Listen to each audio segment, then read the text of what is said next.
ధ్యానం లేకపోతే. సరికాని ఎమోషన్స్, సరికాని ఆలోచనలు, సరికాని వైబ్రేషన్, సరికాని ఎనర్జీ. దీంట్లోనే జీవితం సర్వనాశనం అయిపోతది. ఎందుకంటే ఎరుక ఉండదు. ఏం తినాలా, ఏం తినకూడదన్న కామన్ సెన్స్ కూడా ఉండదు మనిషికి. ఆ ఒక్క ఎరుక నా లోపల నా జీవితాన్ని తేజోమయం చేసేసింది. ఎప్పుడైతే నేను నాన్ వెజ్ వదిలేసానో నా ఆనందానికి హద్దులు లేదు. అందరూ నన్ను పిచ్చోడు అనుకుంటాడు. వీడే పట్టరా వీడు మాంసం తినడం మానేసినాడు. ఎముకలు ఎట్లా వస్తాయి, కండలు ఎట్లా పెరుగుతాయి అనేటోడు. ఎముకలు, కండలు ఎట్లున్నాయి?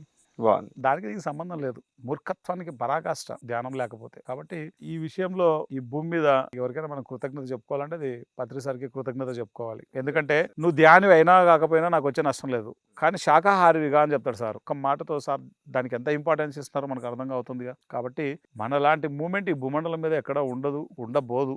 ఈఎస్ఎస్ఎం అనేది ఒక అద్భుతమైనటువంటి వరం అది. ఒక మాంసాహారం మానేస్తే మనిషి లోపల ఎంత తేడా వస్తుంది. చాలా తేడా. ఎంత కర్మల నుంచి మనం బయటకొస్తాం. ఎంత హింస నుంచి బయటకొస్తాం. ఎంత సరికాని జీవితం నుంచి బయటకొస్తాం. అదంతా ఈ మూవ్‌మెంట్ వల్ల వచ్చింది.